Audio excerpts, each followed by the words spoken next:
What do we got? We got a 1970 Javelin, and this thing is here because somebody made a disaster out of the AC system, and we're gonna figure out what's going on with it, hopefully.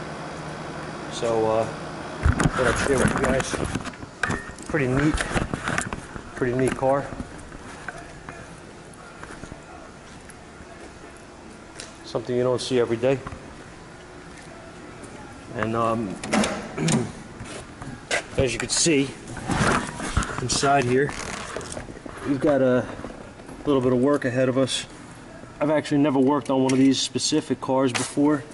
Luckily, the gentleman has information on it, and we'll see where it goes. All right, guys. Wasn't planning on doing anything with a video for this car. Honestly, I was asked about it a couple of times, and this is the AMX that was in the background of one of the videos that I did. And what we're doing on this car is a little bit too much for me to try to videotape it, and I don't know, it's just a lot of work. I'm going to show you guys a quick rundown here of what's going on with the car, just I guess satisfy some curiosity. This is a real AMX. It's a 1970 with a 390 automatic factory air-conditioned vehicle, and the guy bought this car out of state. And the further I'm getting into this car, the worse. Well, I've seen a lot worse, let's put it that way, but this car definitely was not put together by people that had I don't want to be mean or anything. I don't really know how to put it in a nice way, but brains, I guess, is the only way to put it. They really didn't have brains when they put it together. So there's a whole bunch of stuff on this car that's wrong, not working, and poorly done, to say the least. Borderline insane, dangerous, stupid, to name a few. And it's pissing me off, to be honest, because if I do something, I mean, even though I'm going to say we all make mistakes and stuff, but, you know, nobody's perfect, but when you do things that are just blatantly stupid and dangerous, it bothers me. How you let a car out and not catch these things bugs me even more. I'm going to just give you a quick rundown. I don't want to make this a really long-winded rant or complaint. So, I like the car. I'm a fan, personally, but just not a fan of the idiots that worked on it previously. Alright, so I don't even know where to start, honestly. There's so much crap here to, I don't know. The AC system didn't work. If you saw in the first video, or the first part of this video, that I did the introduction to it, the heater controls and everything on the car here was laying out, and cables and wiring and things were cut and whatever. So this thing was a mess. Nothing worked. I deciphered the wiring that they had cut under the dashboard, and I got my AC circuit to function, then found the compressor was no good. I found the replacement compressor and clutch, put that in. We got that, we got that working, and I converted it over to 134A for obvious reasons. What else? After we got that working, the heat didn't work. He wanted that fixed. Heater core was plugged on it. We didn't put a core in it. He wanted a back flush to try to clean it out. We did that. I got it to flow, and I got it to work. It doesn't work as efficiently as a new one would, obviously. It's probably going to clog again eventually, because there's probably all kinds of crap built up inside of it. But it is working. It takes a little while for it to heat up, but it does work, and it gets very hot. So that's, you know, I'm limited here on budget and, you know, prioritizing what needs to be fixed on the car that's dangerous, or like I said before. At that point, he asked me about the steering column having issues, and the horn's not working in the vehicle. Now, with old cars like this, I mean, I work on them, as most of you guys probably do as well. I'm not a huge fan of getting involved with this stuff, because these cars that are 40, 50 years old have been tampered with numerous times, and it doesn't really matter how they appear from the outside. It's always when you start getting into things that you open the can of worms, and you start realizing how much crap you're going to be involved in. So I don't enjoy this kind of stuff, honestly. This is not one of my, this is not enjoyable to me. Alright, this kind of sucks actually, but it's a job and I want to make the customer happy, and that's what we're here for, so you got to eat it sometimes and just do it. Let me start with what's going on the inside of this thing with the steering situation. First thing is, the gentleman had this steering wheel. This is the wheel that I'm going to show you. Hang on, I'm trying to get it together. This is the steering wheel assembly that came with the vehicle. Now, this is what's called a rim blow steering wheel, a rim blow horn. Let me grab the camera. Try not to make you guys dizzy. I was getting complaints about that, but again, I'm not the best cameraman. This is only a dummy face here. This is nothing, okay? On these vehicles. Whoops. The old Fords were like this too, some cars. Let me put that down, guys, before I hurt myself. This is your horn contact. It's actually all demolished, and you can see here. This is your horn contact. So it wraps all the way around the perimeter on the inside of the wheel, as you can see. And what you would do is, when you were driving, no matter where you were holding the wheel, you could just squeeze and the horn would work. This one does not, and it's a shame because this wheel is actually really nice. It's a real wooden wheel. It's in pretty, it's actually in very good shape, considering that it's 50 years old. Steering wheel's older than me, guys. How's that? These are your horn connections. Here's your ground, your permanent ground that would be in the steering column, in the steering wheel rather. And then this and this lock here would push down through this hole, and it would go into what's called the turn signal cancel cam, which I'll show you in a moment. Hang on, let me show you. Let me show you right here. This is the other wheel. As you can see, there's actually, you know what, guys? Let me get a light. I got a light here, and I want to show you what we're talking about. If you look right here, that little plastic insert there, that's your turn signal cancel cam, and inside there's a little contact. Well, the spring that I just showed you would push down against that contact, and the other plastic piece would lock that in, and that would be when you hit your horn pad, or in that case when you squeezed your steering wheel, it would send ground down through the horn circuit to the relay, kick the relay in, put power out of the other side of the relay contact, and turn your horns on. So that's how it works. Okay, most systems work that way. Even in modern cars, they're similar, if not not the same, but similar. They work through a clock spring and all that stuff. I'm sure some of you guys have changed them. That's how they work. All right, so here's where things started to get uglier than they were before, which they weren't ugly enough, I guess. What we've got is a different type of steering wheel on this, okay? The original wheel, like I showed you, had the contact that went in here with a spring. It was a wire that with a contact. Now, on this design, this steering wheel design, this plate is your horn contact, which sits in here, and it's insulated with this plastic rim you see here. Okay, so this sits in here like this. So at that point, if you notice, you cannot put anything, there's no hole here, there's nowhere to put that wire. This is not designed for that system. Alright, how it works is you have these plastic insulators that go here. I'm not going to put this all together, but I just want to show you. And then when you push, you hear that click? That's the contact. The steering wheel is grounded, the steering column is grounded. So when you push on this, you're going to connect this off of that plastic here, that plastic insulator, and you're going to actually make contact with the ground. And in turn, I'm going to show you now, if I could find it. Probably lost it. Not yet, I didn't. Hang on. This contact, there's going to be a spring, again, inside here, and then this is going to sit like this, okay? Got me so far?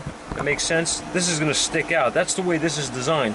However, this is for a different model vehicle, not for this setup, so it sticks out way too far.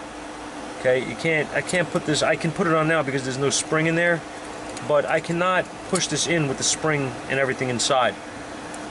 So that has to sit like this, and then when you push, it's going to contact the both pieces. This will not work, it's no good.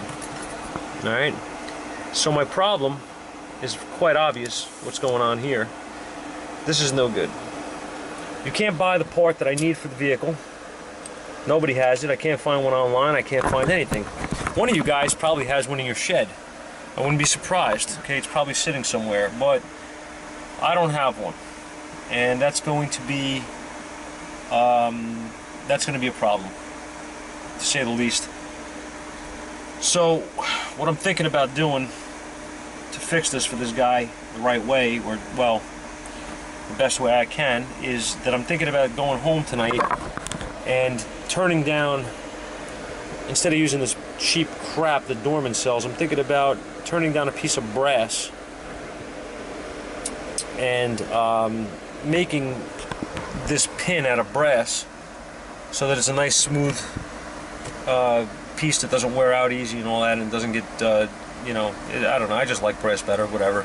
I think that's what I'm going to do. I'm going to turn down a piece of brass and try to figure out my dimensions on here, how deep I need it to be and all that, and we're going to hook that up that way, and then this new wheel, which is a later model steering wheel that he wants, is going to function hopefully the way it's supposed to.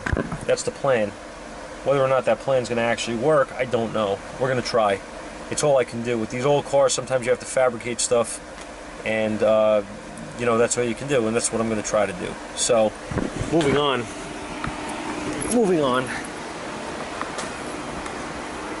The other thing that's broke is the rack kit. That's got to be replaced in the steering column, so I'm going to fix that. Put a new key switch in for him. Here is your new compressor. There's a shot. I'll get you a shot of the engine. A nice 390. Then at that point, I also noticed we have another issue here, which is right here.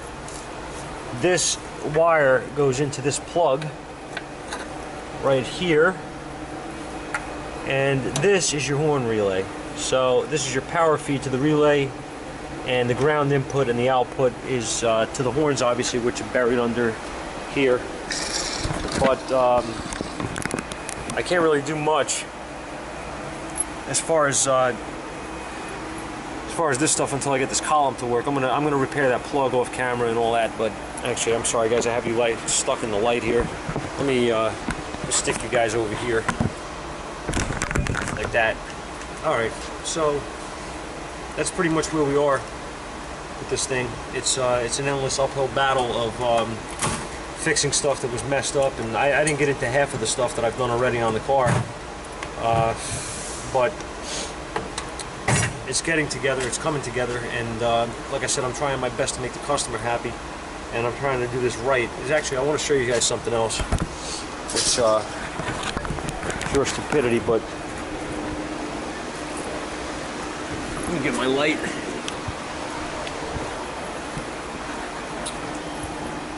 What I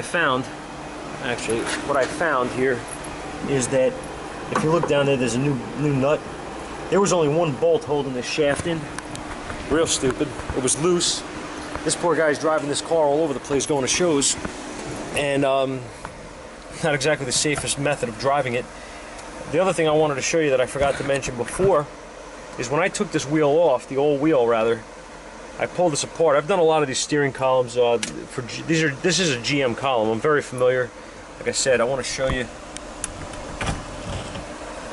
If you notice, yeah, nothing's put in right, guys. I'm not done here, so don't start yelling at me. I'm just mocking stuff up right now. What I want to show you is, you see this position of this cancel cam here, right in this area here. Okay, this is where they should line up when the wheels are straight. The steering wheel is straight.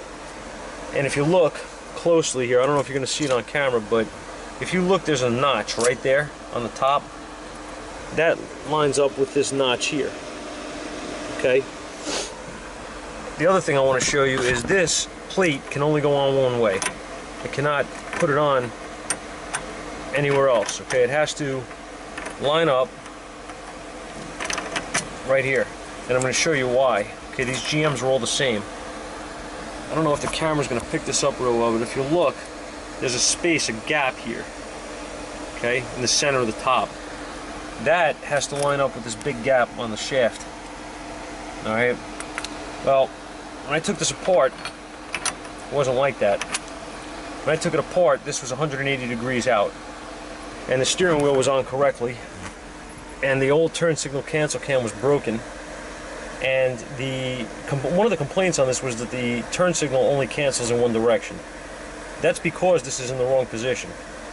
All right, this was not returning. It was not making contact correctly with it 180 degrees out. So it's a little bit of everything here. They broke this for obvious reasons. They couldn't put the steering wheel on because if you notice, this hole has to line up.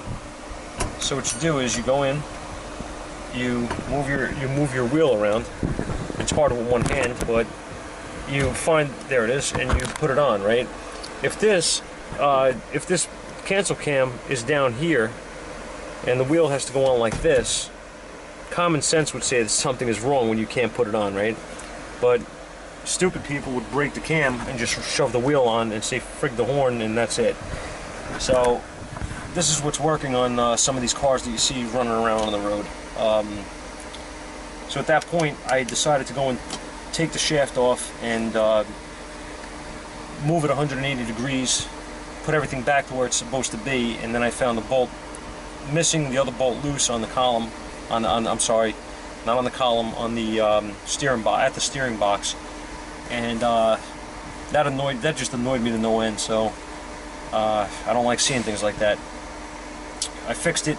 I got a bolt in there. I got everything straightened out for the most part, but I didn't tighten anything up yet. Aside from that, we got what's left of the buzzer assembly for the key buzzer here. That's all broke, and I'm trying to locate one. I'm going to see how that turns out. For now, I'm going to concentrate on fixing the horn circuit so everything works, and then getting everything tightened back up, and then taking the car for a ride after everything is back together and making sure that it functions as it should. The horn doesn't get stuck, and because you don't know what you're going to run into here with this stuff. You know what I mean? But that's where we're at. So I wanted to just show you. I just wanted to show you guys, for those who were asking about the car. This is a real, it is an AMX. It's an automatic, like I said, with a factory air condition, and it's actually for sale. So this thing needs some other work as well. The dash doesn't work either. That's some other stuff. I don't know what he wants to do with that, but it's a nice car overall. It's clean. It's not, it's not all rusted or damaged or anything like that. It's a very clean car. It just needs a little TLC, and it's a hell of a nice car when it's right, But in any case, he'll be selling this probably soon after we finish with it, and they're going on the market. So we're going to do the best we can for whoever does get their hands on this thing. Alright, ladies and gents, I'm not at work. I'm in my basement, which is a disaster, and I'm proud of it, because you know what? A busy shop is a messy shop, I guess, or something like that. I'm kidding. It's a disaster. Whatever. I do a lot of home machining stuff down here as a hobby for a lot of different things, mainly the RC tanks that I build. Anyway, it's a whole other story. Look familiar? Here's my AMX steering wheel. When I was talking to you guys at the shop, I was showing you how we have a problem with the new steering wheel fitting because of the pin to make contact with the horn, and it's not going to fit. It's going to hit on the wheel and all this crap. So what I did was I came home and I found the spring. It's the same diameter. I cut it down to the right length roughly. Alright, I'm going more by eye here than anything else. I don't have many measurements to go off of an old one. And I took a piece of brass stock here, cut it down to what I need, more or less. And this is going to fit in here with the retainer. and it's only going to protrude out about yay much. And tomorrow when we go into work, I'm going to actually be able to put it onto the car and verify that it works. So having a lathe at the house is a nice thing. A little mill that you guys are sitting on right now, and this is child's play for guys that do real machining, but for the hobby stuff, it actually works very well. So cheap introductory type of milling and lathe, but you know, once it's set up correctly for light duty work, does the job fine, and everything turns out as planned for the most part. So that's going to be it for now. Tomorrow we will, right now I'll just drop stuff. Tomorrow I will get a jump on this, hopefully in the morning, and I'll try to get some of it on video, but we'll have to see how it goes. I can't really do anything else right now, but just wanted to show you this, keep you guys in the loop.